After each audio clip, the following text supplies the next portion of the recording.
विधिमंडळातल्या 3 सचिवांना अजूनही कामकाजाचं वाटपच करण्यात आलं नाहीये आणि सूत्रांच्या हवाल्याने ही माहिती आम्हाला कळलेली आहे।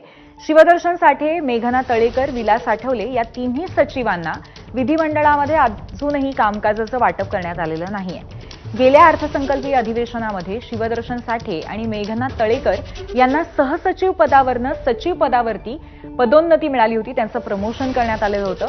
ही पदोन्नती मिळून गेले 3 महिने झाले तरी तीनही सचिवांकडे कामकाज मिळालेलं नाहीये।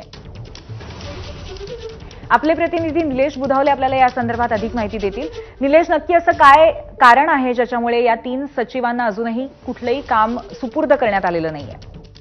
पूर्वी विधानसभेचे सचिव जितेंद्र भोळे यांच्या वतीनं आदेशांचं पालन करण्यात आलं नाही का, अशी एक चर्चा आता विधिमंडळ परिसरात सुरू झालेली आहे। कारण सभापती राम शिंदे आणि विधानसभेचे अध्यक्ष राहुल नार्वेकर यांच्या वतीनं भोळे यांना 72 तासात या 3 सहसचिव पदावरून सचिव पदावर नियुक्त झालेल्या व्यक्तींना कामाचं वाटप करा, अशा पद्धतीचे आदेश देण्यात आले होते।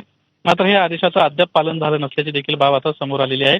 खरं तर सोमवारपासून विधिमंडळाचं पावसाळी अधिवेशन सुरू झाले आणि त्यामुळे सचिवांना कामकाजाचं वाटप केलं नसल्यामुळे विधिमंडळाच्या कामकाजावर याचा परिणाम होऊ शकतो, अशी बाब आता समोर आलेली आहे।